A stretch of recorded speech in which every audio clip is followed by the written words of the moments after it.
Let's begin. The issue of Afghanistan is making the headlines of every newspaper across the globe, and therefore it became quite natural that we all took our time to discuss the issue in its entirety. Having taken blessings from Devi Saraswati and our respected teachers, let's begin today's talk. A very, very warm good evening to one and all. Honorable Speaker, sir, respected teachers, and worthy audience. This is Anjali, a second-year student of Political Science Honours from Shri Guru Tegh Bahadur Khalsa College, Delhi University. And today, I'll be presenting a talk on Afghanistan beyond the headlines, war and warlords in this 38th edition of GSTS held by Shamlal College evening. So, let's begin with our talk. As Peter Drucker has rightly said, objectives are not commands, they are commitments. And so, here we are, is the list of objectives that our talk will be committed to. Starting with, we will begin our discussion with understanding of Afghanistan's unique geostrategic significance and its other one-of-the-kind aspects. This will be followed by a historical flashback leading up to the US withdrawal. Then, we'll be discussing and analyzing reasons of US exit. This would eventually land us onto its present dynamics. However, the most interesting part will remain about India and Afghanistan ties. The talk shall conclude with what can be done now and what's all this politics is for, religion or economy. So let's begin with our topic. What is so special about Afghanistan? And these things we often wonder about it. During a debate on the Rajya Sabha TV, eminent scholar Arvind Gupta said that Afghanistan has a long record of troubled history.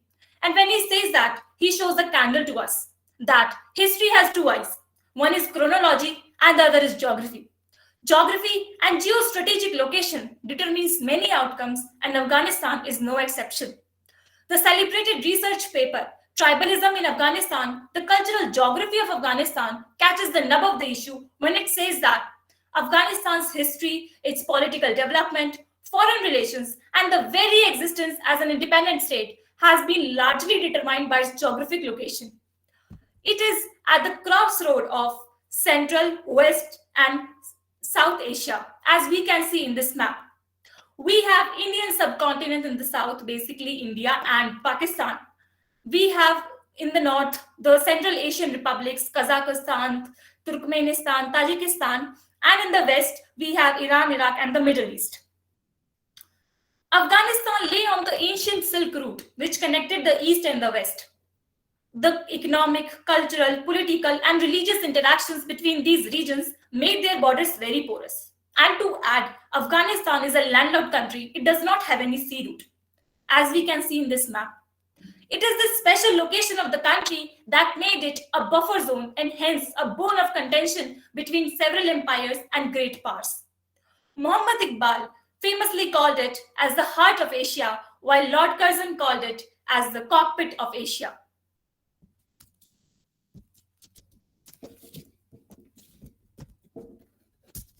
In contemporary times, the country straddles a major route for the transportation of energy resources to viable markets and therefore thrust Afghanistan into this game of international oil and gas politics. Its physical geography is very severe, consisting of inhospitable deserts, high mountains, caves, providing a fertile ground for the guerrilla warfare to prosper, as we can see in this chart. According to a report of Pentagon and US Geological Survey, Afghanistan has some 1 trillion worth of untapped mineral reserves. Hence, it is a significant geopolitical, geostrategic, as well as geoeconomic location. Afghanistan was a crossroad of civilizations, and therefore peoples of different origins and ethnic backgrounds settled here. Islam came here in the 7th century and ever since has permeated every aspect of Afghan society and way of life. Pashtuns is the largest ethnic community, followed by Hazaraks, Uzbeks, Baloch, as we can see in this chart. Graveyard of empires, as it is called, but Afghanistan is not just about the great power rivalries. That Doha the capital of the tiny state of Qatar, is now the main venue for the so-called Afghan peace talks is a useful reminder of the regional role. The regional rivalry of the Middle East and its aggressive propaganda and promotion of political Islam has significantly contributed to the politics of this nation. So let's begin with the historical flashback of the topic, Afghanistan.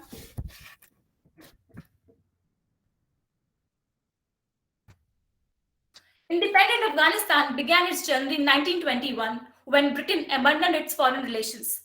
Since then, a monarchy under Amanullah, and then a constitutional monarchy under Zahir Shah, and finally a democracy under Daud Khan, Afghanistan prospered as a peaceful nation where women had rights, both social as well as economic, as we can see in these pictures. Afghanistan was a non-aligned country. However, it tilted towards USSR just like India. Though coups and rebellions were staged, but by and large, it was a very stable nation where hippie trails were common and many Hindi movies were also shot. However, Go ahead. Okay. However, something tragic happens in 1979 that changed the fate of this nation forever. Following a tussle between Islamists and communists, USSR invaded this country in 1979. This was followed by Mujahideen insurgency supported by Pakistan, America, and Saudi Arabia. When Soviets left in 1989, the country plunged into a civil war as different sections of Mujahideens fought for power. To provide leadership to the country, Pakistan radicalized Pashtun-educated students, which came to be known as Taliban. In 1996, with the help of Pakistan, ISI, Taliban came to power. They unleashed the Sharia law and women's rights were taken. Economy plundered and the society was based on religious extremism. And here comes a turning point. Al-Qaeda staged the most horrific attacks of this century, 9/11 attacks on America. To take revenge, under its global war on terror, USA invaded Afghanistan to root out Al-Qaeda and Taliban, who gave refuge to Osama bin Laden, the mastermind of 9/11. USA in 2001 then organizes the Bern Conference and establishes first ever democratic elections in the country. However, the socio-economic indicators were very poor. Women and girls in Afghanistan continued to face widespread discrimination and human rights abuses. The country ranks among the least favorable on the Gender Inequality Index, and the literacy rate for women is still the lowest in the world.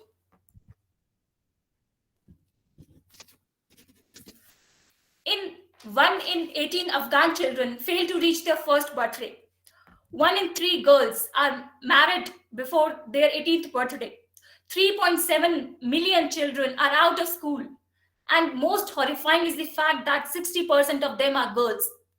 Though women had some freedoms under this democratic regime, but by and large, their socio-economic condition was very, very pathetic.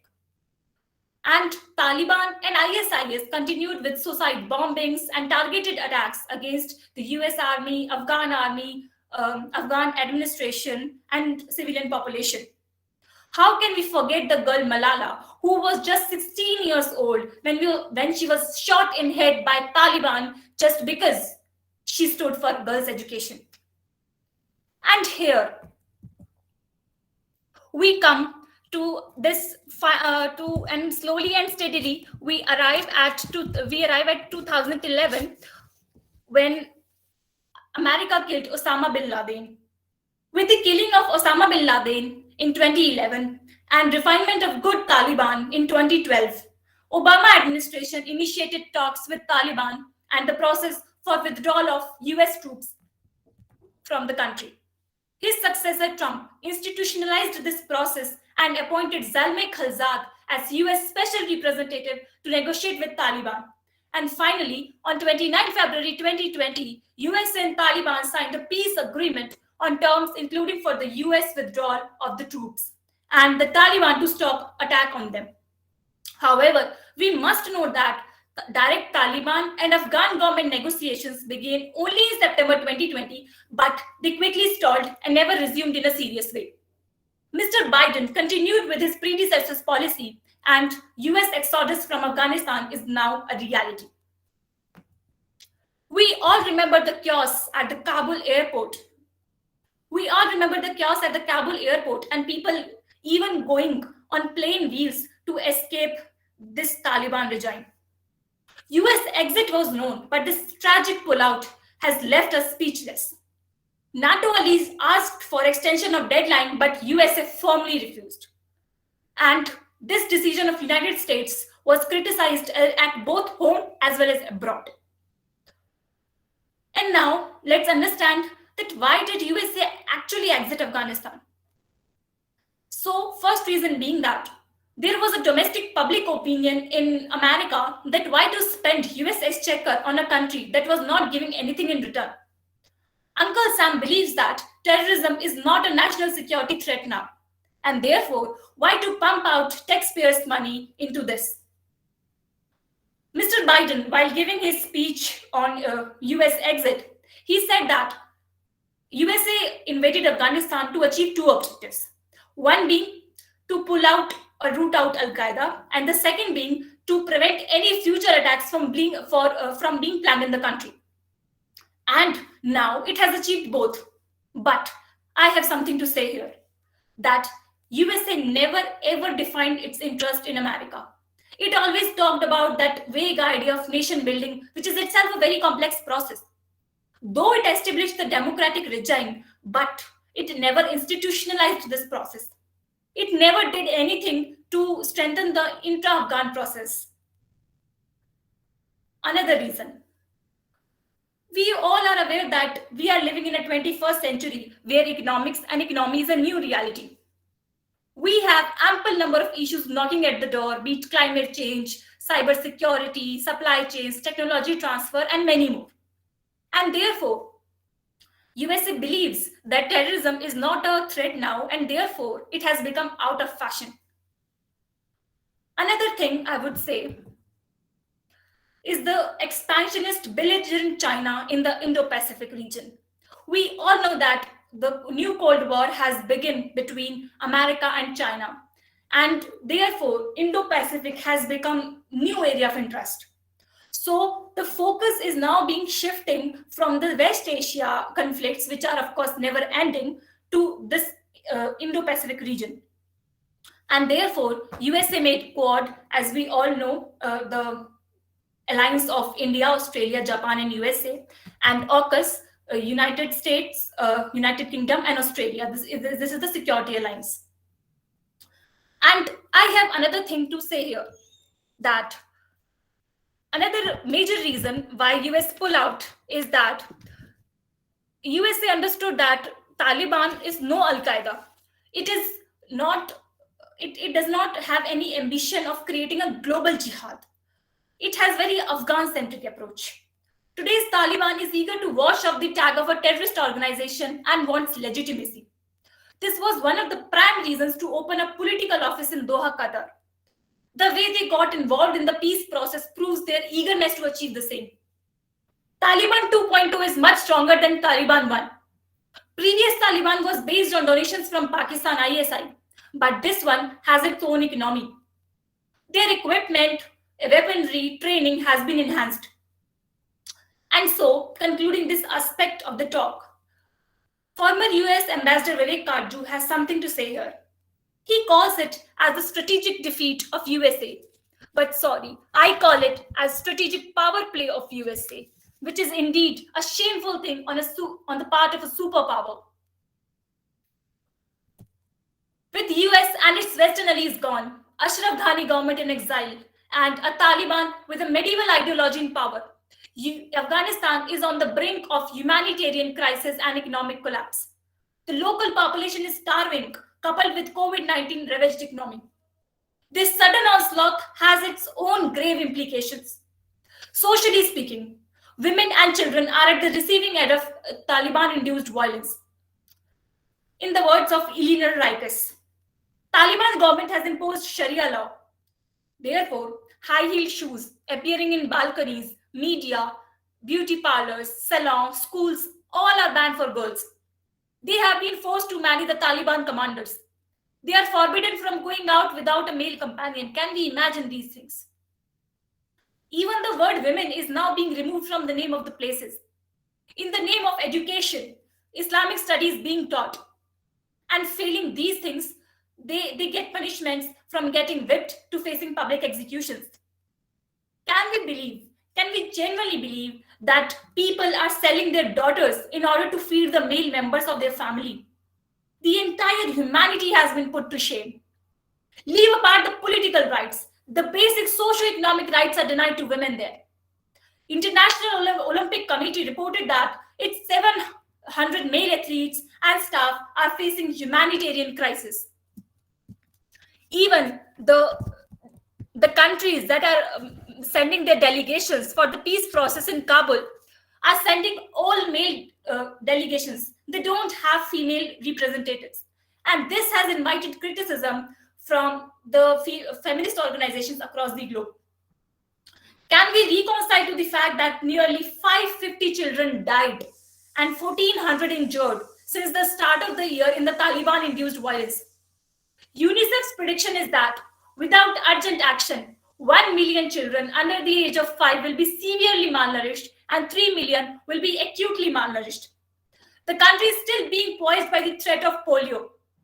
And after 5 years, when Taliban allowed UN vaccination drive in the country, gunmen have killed even these UNICEF workers. निशब्द हैं हम सब इस पूरे प्रकरण को लेकर. And UN Secretary General Antonio Guterres called it as epic humanitarian crisis. Human Rights Watch and Afghanistan National Journalist Union says that 90% of the violence committed by Taliban is against journalists. Violence against the Hazara, the Shia minority community, has escalated. Their mosques have been burned. These are heart-rending scenes which are leaving us speechless. With no funds available, nearly 2,000, I'm repeating, 2,000 health centers have been closed. And this is, I would say, a grave social crisis for this country. Having talked about the social dynamics, let's have a look at its economy under Taliban. Al Jazeera recently reported in an article that with $9.5 billion in assets frozen and limits imposed on bank withdrawals, Afghanistan is grappling with grave economic crisis. Rapid reduction in government grant support, loss of access to offshore assets, and disruption to financial linkages have led to major contraction of the economy, and thereby increasing poverty and macroeconomic instability. Infection rates have reached high records with less than 5% of the population fully vaccinated. Prices for basic household goods, including food, fuel, substantially increased as Taliban captured border posts and key transit hubs, and eventually disrupting the supply chains. Liquidity crunches, especially for firms, loom large as the banks impose limits on withdrawals. 10 billion Afghans are vulnerable to falling into poverty, with incomes between 1 to 1.5 the poverty line, that is $0.94 per person per day. IMF predicted that the economy may see 30% contraction if this continues. Bilateral trade between different countries has been severely affected. Though Afghanistan's politics, its political regime, administration, all these things remain uncertain, unclear. But one thing is certain, that money matters. And without money, how can people feed their children? All this paints a very, very pessimistic sketch of the socio-economic realities that has rendered us speechless. And here we are, the most important part of the talk, why Afghanistan is important for India. Both nations have emotional and historical bonds. However, there is something strategically unique and economically special that India is leading the call for world's attention towards this new normal in the region. Be it BRICS meeting, passing of UNSC Resolution 2593, G20, PM's humanitarian aid, or bilateral talks with Russia and China, New Delhi has left no stone unturned for its near neighbor. South Bloc has repeatedly called for an inclusive government, strengthening the intra-Afghan process, respecting women's rights, and not to incite violence against any country. And so, let's delve into this multidimensional relationship between the two countries. Strategically speaking, in the words of former Ambassador V.P. Haran, friendship and goodwill aside, India has always known what's at stake. And here we are. India aspires to be the regional player, a regional hegemon having a strong foothold in the region. Afghanistan is a gateway to Central Asia, West Asia, and Eurasia. And it is rightly said that when Afghanistan sneezes, the whole of Asia catches cold. As per the concept of strategic depth, India's first interest is to ensure that Pakistan does not gain an edge in this game, as it will be detrimental for India's regional security and also might boost our northern neighbor, that is China's expansionist ambitions. In 2011, India and Afghanistan concluded a strategic partnership agreement in areas of mineral cooperation, fighting international terrorism, organized crime, illegal trafficking in narcotics, money laundering, cooperation in security and law enforcement, and defense equipment supply. As we can see in this map, that the border or the area which Afghanistan and India share is being occupied by Pakistan. And therefore, this whole security issue becomes altogether crucial because we never know when Rawalpindi starts inciting violence in Kashmir Valley. Economically, the two countries share very, very strong bonds. Since 2001 Bonn Conference, I would again reiterate, India has pledged nearly $3 billion for the overall development of Afghanistan. New Delhi's core soft policy features include health, rural industry, power generation, agriculture, transport corridors, and industrial development. Support in the World Food Programme, vocational training center in Bagh-e-Zanana, Zaranj-Teram Highway in the Nimroz province, Hijak mines are just some of the components of Indo-Afghan developmental partnership. Afghanistan has some 1 trillion worth of untapped mineral reserves. India is deepening its ties with Iran and Afghanistan to reach Central Asia, and therefore New Delhi is developing the Chabar port of Iran to tap a vast energy and resource market. India constructed Salma Dam, providing for energy generation and irrigation purposes. Under Afghanistan-Pakistan Trade and Transit Agreement, Afghanistan could send goods in truck till India near the Wagah border in Amritsar. The Tapi gas pipeline, that is Turkmenistan, Afghanistan, Pakistan, and India, is very crucial for us.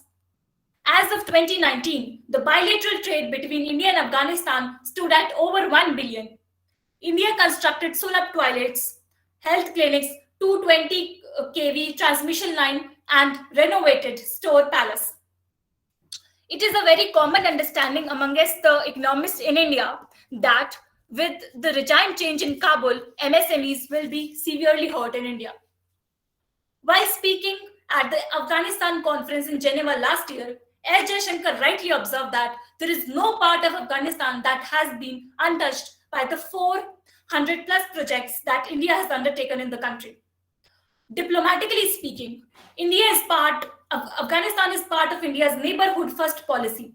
It is part of SAARC, that is Association for South Asian Nations for Regional Cooperation. India has built the parliament building of Afghanistan. In the post-2001 period, India has opened many consulates in Herat, Mazar-e-Sharif, Kandahar, Jalalabad, and thus advancing its diplomatic mission in the country. Estimates provided by the Indian Council of Cultural Relations indicate that there are 2,000 Afghan students under its various schemes studying in India. The Citizenship Amendment Act that India brought in 2019 says that it will protect the Hindu and Sikh minorities in its neighboring countries, and one of them is Afghanistan. And so we can conclude that Afghanistan and India share emotional historical bonds. However, in the contemporary times as well, they are very important to each other. Coming to the conclusion of the topic, I must say one thing at the very forefront, that Taliban is here to stay. Even the delegations at Moscow have recognized this new normal in the region. And India, together with this entire delegation, calls for a humanitarian assistance to the nation. There is a growing anti-US axis in the region.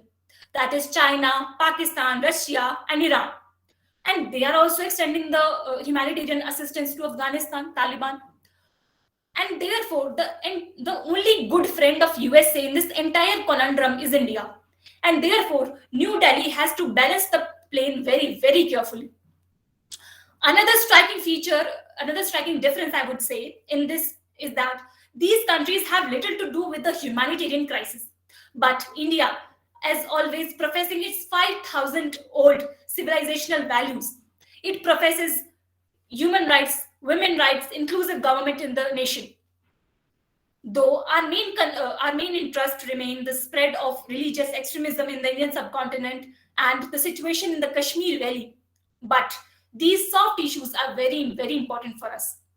Middle East is in a all-win situation as its aim of installing a regime for the flow of opium trade has been achieved. However, one thing we should not forget is that Taliban is under UN terrorist sanctions, and its Haqqani networks have conducted many terrorist attacks against India. And of course, they are also involved in 2008 uh, uh, embassies that blast that took place at Indian embassies in Kabul. And this makes the entire game for India altogether complex. But again, at the end, I would reiterate that if you have to be a player, as India wants to be a player in the region, these are the rules of the game and play it this way. You don't have any other option. अंततः अपनी वाणी को विराम देते हुए मैं यही कहना चाहूंगी कि मेरे अनुसार यह पूरा प्रकरण धर्म के लिबास में कट्टरता है एवं कट्टरता के बूते पर पैसे, सत्ता एवं अफीम की लड़ाई. And with this, I arrest my talk. Thank you so much for being so much patient. Thank you so much to guest speaker sir who took out his time, and to the entire GSTS fraternity for having me here. Thank you so much. Thank you, Ms. Anjali. Thanks a lot. First of all, you have very beautifully explained the Afghanistan issue as I talk about, and you truly justify your topic. I must say that is Afghanistan beyond the headlines, And as the Kite Runner by Khalid Hosseini, that I would say probably one of the most, controversial banned, but though very well written novel.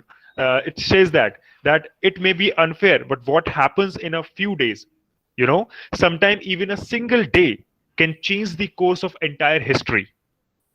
We knew, and who knew this? Like, who knew this, that this would have come true for Afghanistan itself, right? The socio-economic condition that you're talking about has truly deteriorated, and it is now it is into the hell, I would say.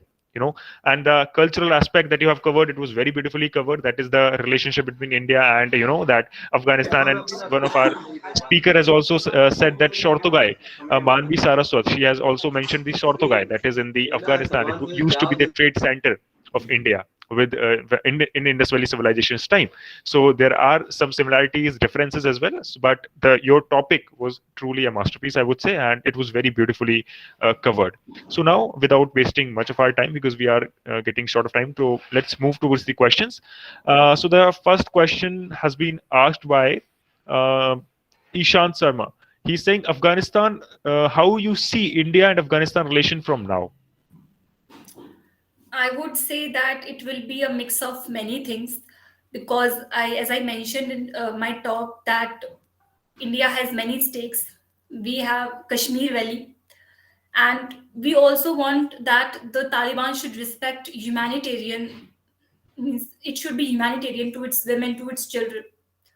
And therefore, I would say that India means should have a balanced approach. It should not be like that isolating Taliban.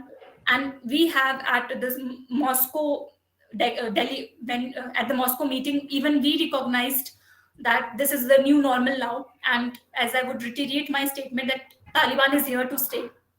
However, we must engage with it and make some negotiations so that they respect the women rights and all and correct all the socio-economic problems in the in their country, and while at the same time keeping in our mind our national interest of not means that narcotics trade is very important, that takes place through Jammu and Kashmir, Afghanistan, Pakistan, and then Iran and Middle East. So that is also very important. So we should take stance of both, that we should not let the our country used for violence and means any violence in the Kashmir Valley.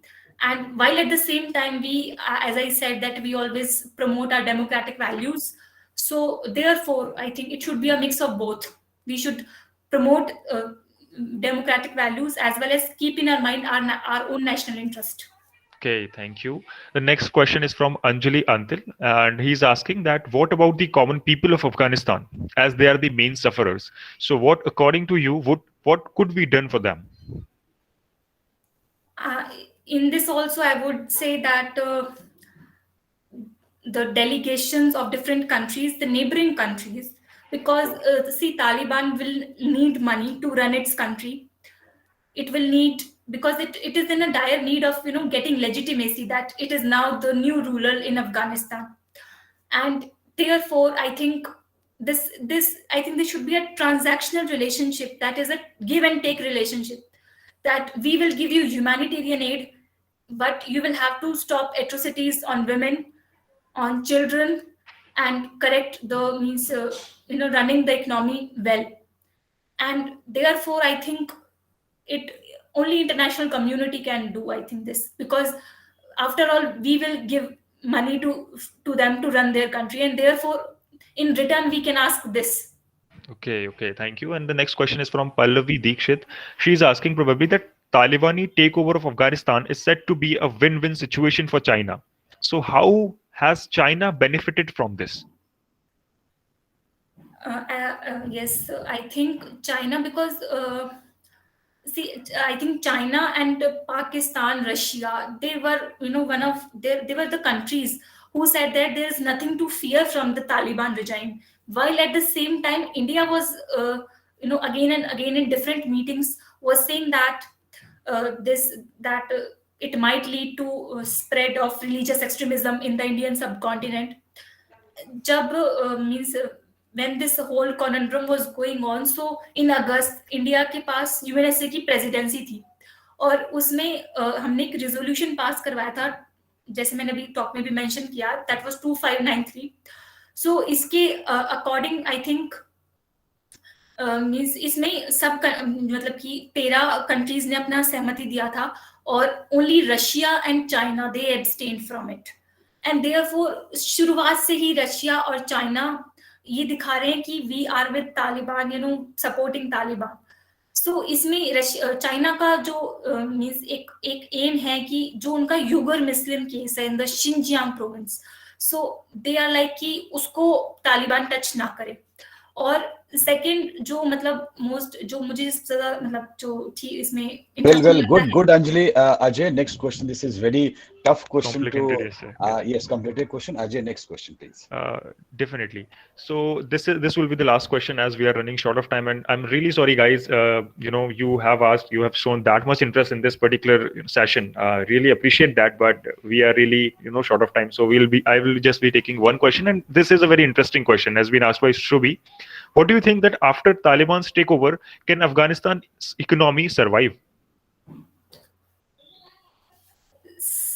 Yes, I think very good question. So in this, I would say that surviving it will survive either illegally or legally, because opium trade will continue, extortions will continue, taxes, जो भी kidnappings, we all are seeing this in the in media and in different platforms. So therefore, because opium trade is, I think, the only thing that survives Afghanistan, and it will continue. However, if humanitarian assistance from international community and different countries, as they have pledged, China, India, काफी countries ने दिया है, so I think कि हम लोगों को भूखा नहीं मरने देंगे, परंतु ये हम नहीं कह सकते कि उनकी इंडस्ट्रीज प्रॉस्पर करेंगी या उनका इंफ्रास्ट्रक्चर डेवलप होगा, उसकी हमारे पास कोई गारंटी नहीं है। Thank you, Anjali. This question could be a whole of a topic for a talk, but you have tackled very well. And over to you, Monvi. Now, I would like to invite our respected guest for his final remarks. Yeah, thank you very much. Given the time that you had, Anjali, you did a very good job. You have talked about so many things. You brought clippings together, and then the strategic importance of Afghanistan. You have rightly talked, which has played a very important role in its political history. And then you have been talking. You talked about landmark political events in its independent history, contemporary issues, oppression, suffering, and India-Afghanistan relations, etc., etc. So good job. Now, I just wanted to say that if in your presentation towards the end you include all the sources that you consulted, that would be good. Now, second thing, did you have opportunity to interact with Afghans who are living in India, in Delhi after the Taliban takeover? Sorry, sir, but I don't belong to Delhi. I'm from Palwal, Haryana. Yes. I just wanted to say that if you get opportunity to interact with people, Afghan people who are living in India or who have fled from there, Please. I saw in media that also some Afghans have come to India, Afghan nationals. So you will get first-hand account of the prevailing state of affairs, and that would be very good. Okay, so if you get opportunity to do that, thank you. And then towards the end, you are talking about rightly, you're talking about the humanitarian crisis, how to handle that. But I think you're talking only about the role of India. See it in a larger perspective, how to handle how the humanitarian crisis that is unfolding could be handled, and how peace can be asserted in the region. And yes, so that is good. And you ended the talk very well. I think you talked about some Kattarta, Dharm, things like that. So I just wanted to say that religion as a 1 minute. As a response to the vagaries of our existence and sufferings around has nothing to do with institution of organized religion or its use by those who are in pursuit of political power and who turn to scriptures to seek guidance on how to organize and govern society. So anywhere, in any reason, we have to be wary about that. And we have to understand that religion as a response to our existence, to our uncertainties of life, sufferings around, has nothing to do with use of organized religion or the hold that it has over public in pursuit of political power. So anywhere, we have to be wary about that. So thank you very much. Thank you so much. And lots of good wishes. I wish to congratulate you. Thank you very much, organizers, the Sakshi Society, the History Department of Shyam College, and all those who are involved in organizing the talks. So thank you very much.